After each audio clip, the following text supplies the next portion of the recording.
While I was looking in the mirror, I heard a loud noise, a bit like a gunshot. The accident happened on a Friday afternoon as I was driving home. The traffic was moving quickly along the Santa Teresa freeway, and my own little Volkswagen was running well, although it's 15 years old.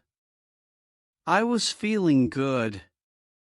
I just solved a difficult case, and I had a check in my handbag for $4,000.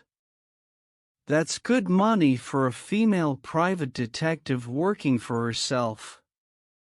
The sun shone down on the freeway out of a cloudless California sky. I was driving in the middle lane, looking into the driving mirror. I saw a young woman in a small white car coming up behind me in the fast lane. A bright red Porsche was close behind her, and I guessed she wanted to move into the middle lane in front of me to let it pass, so I reduced my speed. Coming up on my right was a dark blue Toyota. While I was looking in the mirror, I heard a loud noise, a bit like a gunshot. I turned my attention back to the road in front of me. Suddenly, the small white car moved back into the fast lane. It seemed to be out of control. It hit the back of the red Porsche, ran into the fence in the center of the freeway, and then back again into the road in front of me. I put my foot down hard to bring the Volkswagen to a stop. At that moment, a green Mercedes suddenly appeared from nowhere and hit the side of the girl's car, sending it right off the road behind me. All the cars were trying to stop. I could hear them crashing into each other. It was all over in a moment. A cloud of dust from the side of the road showed where the girl's car had come to rest. It had hit one of the posts of a road sign, and the broken sign was now hanging across her car roof. I left my car at the side of the road and ran towards the white car, with the man from the blue Toyota close behind me. The girl's head had gone through the front window. She was unconscious, and her face was covered in blood. I couldn't open the car door, but the man from the Toyota forced it open and reached inside. "Don't move her," I said. "Let the ambulance people do it." I took off my coat, and we used it to stop the blood from the worst of her cuts. He was a man of 24 or 25, with dark hair and anxious dark eyes. Someone behind me was asking for help, and I realized that other people had been hurt in the accident as well. The driver from the green Mercedes was already using the telephone at the roadside to call the ambulance and police. I guess the driver of the red Porsche just stood there, unable to move from shock. I looked back at the young man from the Toyota. He was pressing the girl's neck. "She seems to be alive," he said. I left him with the girl and went to help a man with a broken leg. By the time the police and the ambulance arrived, a small crowd of drivers had stopped their cars to look, as if a road accident was some kind of sports event. I noticed my friend John Burkett, a photographer from the local newspaper. I watched as a girl was carried into the ambulance. Then, with some of the other drivers, I had to tell a policeman what I had seen. When I read in the newspaper the next morning that the guy had died, I was so upset that I felt sick. There was a short piece about her. Caroline Spuria was 22, a student in her final year at the University of California, Santa Teresa. She came from Denver, Colorado. The photograph showed shoulder-length fair hair, bright eyes, and a happy smile. I could feel the young woman's death like a heavy weight on my chest. My office in town was being painted, so I worked at home that next week. On Thursday morning, there was a knock at the door. I opened it. At first, I thought the dead girl was alive again and standing on my doorstep. But then I realized that this was a woman in her 40s. "I'm Michelle Spurrier," she said. "I understand you saw my daughter's accident." "Ah, please come in. I'm so sorry about what happened." She couldn't speak at first. Then the words came slowly. "The police examined Caroline's car and found a bullet hole in the window on the passenger side. My daughter was shot." She began to cry. When she was calmer, I asked, "What did the police say about it?" "They're calling it murder now. The officer I talked to thinks it's one of those freeway killings. A crazy man shooting at a passing car for no special reason." "They've had enough of those in Los Angeles," I said. "Well, I can't accept that. Why was she on the freeway instead of at work?" "She had a job in the afternoons. They tell me she left suddenly without a word to anyone." "Where did she work?" "As a restaurant near the university. She'd been working there for a year. The manager told me a man had been annoying her. Perhaps she left to get away from him." "Did he know who the man was?" "Not really. They had been out together. He kept coming to see her in the restaurant, calling her at all hours, causing a lot of trouble." "Lieutenant Dolan tells me you're a private detective. I want you to find out who's responsible for her death, Mrs. Spurrier. The police here are very good at their job." "I'm sure they're doing everything possible," I said. "I'm not so sure, but I have to fly back to Denver now. My husband is very ill, and I need to get home. I can't go until I know someone here is looking into this." "Please," I said. I would do it. After all, I already had a strong interest in the case. "I'll need a few names," I said. She gave me the names of the girl who shared Caroline's room and the restaurant where she'd worked. Usually, I try to keep out of cases that the police are working on. Lieutenant Dolan, the officer responsible for murder cases, is not fond of private detectives. So, I was surprised that he'd sent Mrs. Spurrier to me. As soon as she left, I drove over to the police station where I paid $6 for a copy of the police report. Lieutenant Dolan wasn't in, so I spoke to Emerald, the secretary who works in the records department. "I'd like a bit of information on this Spurrier accident. Did anybody see where the shot was fired from?" "No, they didn't," she replied. "I thought about the man in the red Porsche. He'd been in the lane to my left, just a few meters ahead of me when the accident happened. The man in the Toyota might be a help as well." "What about the other witnesses?" "There were 5 or 6 of us there." "Who's been questioned?" Emerald looked angry. You know I'm not allowed to give out information like that. Come on, Emerald darling. I know I'm doing this. He told Mrs. Spurrier about me. Just give me one name. Well, which one?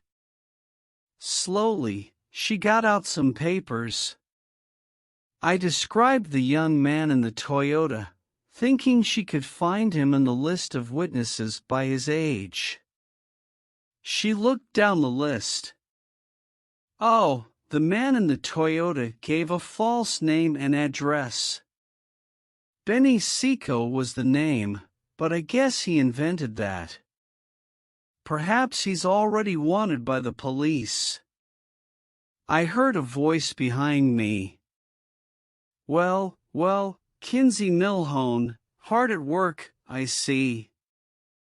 I turned to see Lieutenant Dolan standing there, his hands in his pockets. I smiled brightly. Mrs. Spurrier got in touch with me and asked me to find out more about her daughter's death. I feel bad about the girl. What's the story on the missing witness? I'm sure he had a reason for giving a false name, said Dolan. Did you talk to him yourself? Just for a few moments, but I'd know him if I saw him again. Do you think he could help us? I'd certainly like to hear what he has to say. The other witnesses didn't realize that the girl was shot. I understand he was close enough to do it himself. There must be a way to find him, don't you think? No one remembers much about their man except the car he drove. Toyota, dark blue, 4 or 5 years old. Would you mind if I talked to the other witnesses? I might get more out of them because I was there. He looked at me for a moment, then gave me the list. Thanks, this is great. I'll tell you what I find out. I drove to the restaurant where Caroline Spurrier had worked. I introduced myself to the manager and told him I was looking into Caroline's death. Oh yes, that was terrible, he said. I talked to her mother. She told me you said something about a man who was annoying Caroline. What else can you tell me? That's about all I know. I never saw the man myself. She was working nights for the last 2 months. She just went back to working days to try to get away from him. Did she ever tell you his name? Terry, I think.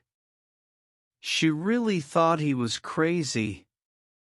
Why did she go out with him? She said he seemed really nice at first, but then he got very jealous. He used to follow her around all the time in a green Ford car. In the end, I guess he was completely crazy. He probably came to find her at the restaurant on Friday afternoon, and that's why she left.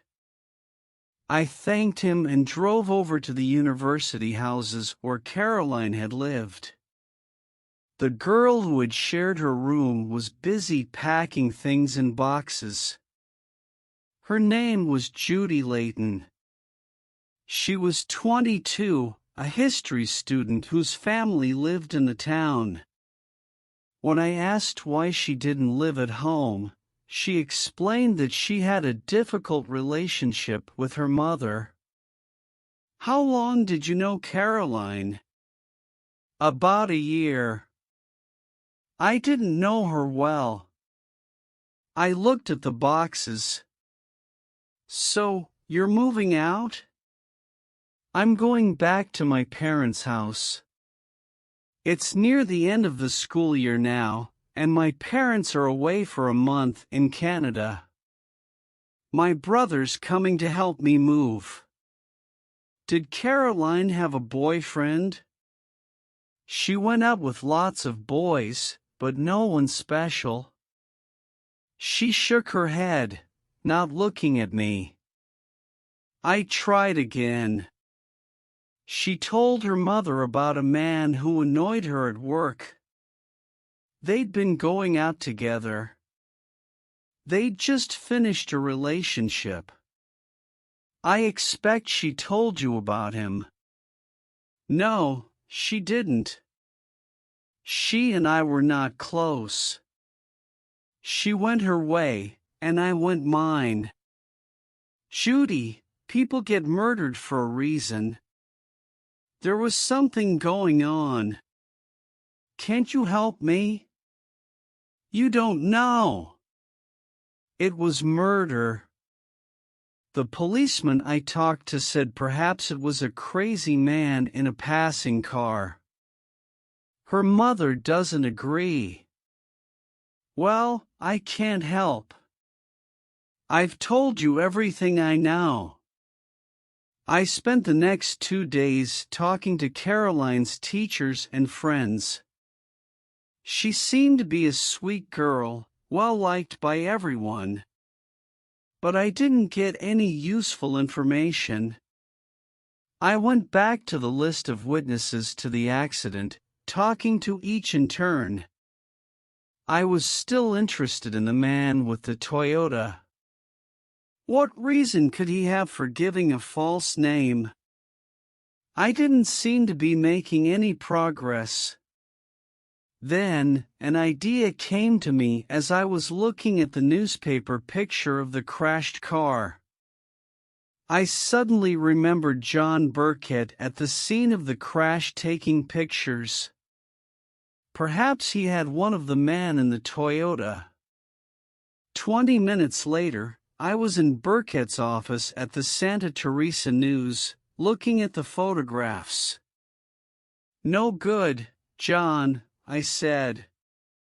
No clear pictures of him. What about his car? John pulled out another photo of Caroline's car with the Toyota some distance behind. Can you make it bigger? Are you looking for anything special? The number plate, I said. When we had made the photograph bigger, we were able to read the 7 numbers and letters on the California number plate. I knew I should inform Lieutenant Dolan, but I wanted to work on this myself. So, I telephoned a friend of mine at the Department of Motor Vehicles. The number belonged to a 1984 Toyota, dark blue, and the owner was Ron Cagle, with an address on McClatchy Way. My heart was beating loudly as I rang the bell of the house. When the door was finally opened, I just stood there with my mouth open. Wrong man. This man was tall and fat with blue eyes and red hair. Yes, he said. I'm looking for Ron Cagle. I'm Ron Cagle, he replied. You're the owner of a dark blue Toyota. I read out the number of the car. He gave me a strange look. Yes, is something wrong? Well, I don't know. Has someone else been driving it? Not for the last 6 months. See for yourself.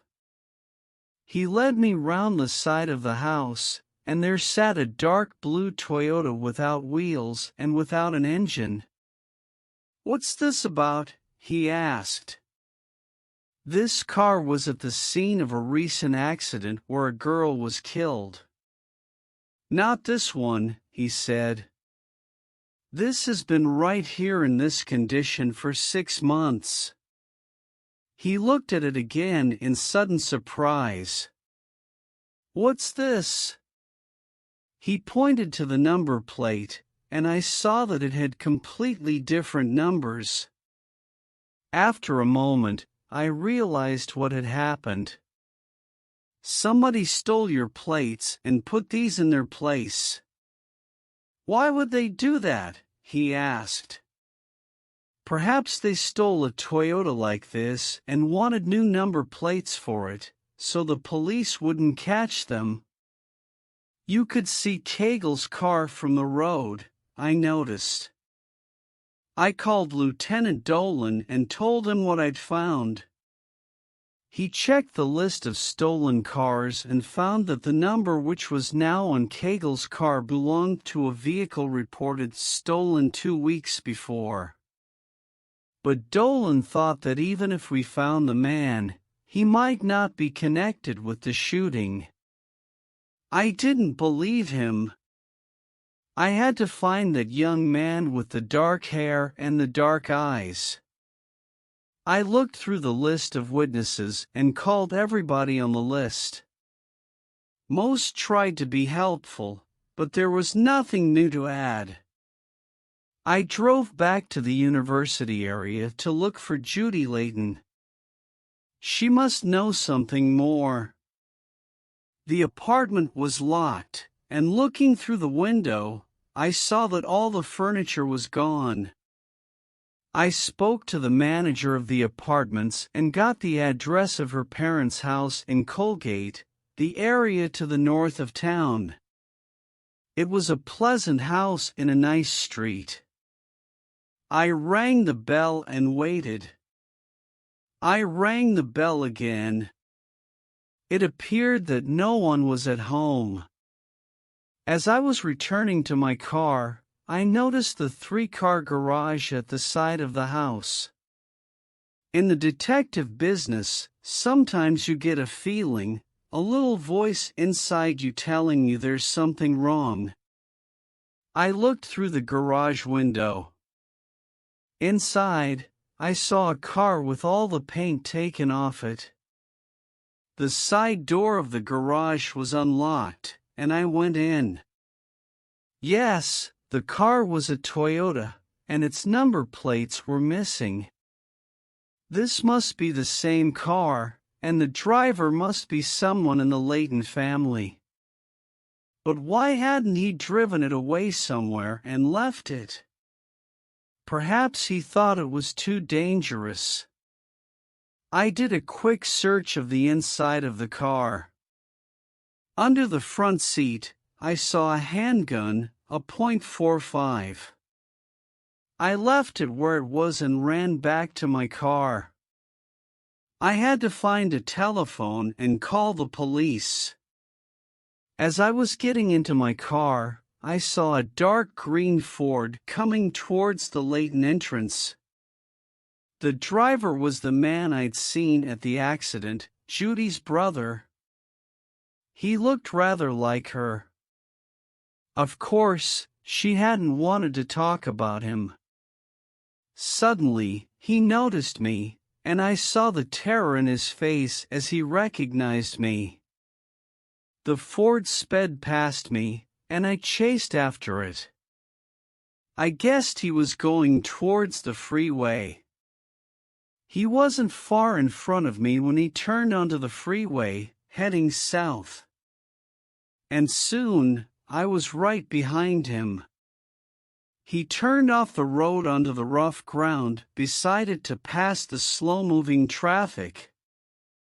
I followed him. He was watching me in his driving mirror.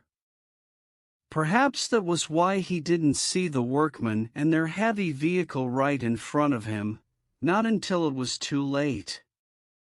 He ran straight into the vehicle with a crash that made my blood turn cold. As I brought the Volkswagen to a safe stop, it was like the first accident all over again, with police and ambulance men everywhere. Now I realized where I was. The workmen in their orange coats were putting up a new green freeway sign in place of the one that Caroline's car had broken. Terry Layton died at the exact spot where he had killed her. But why did he do it? I guess the restaurant manager was right, and jealousy had made him crazy. Not too crazy, though, to carry out the careful plan with the stolen car and number plates. And now he was dead.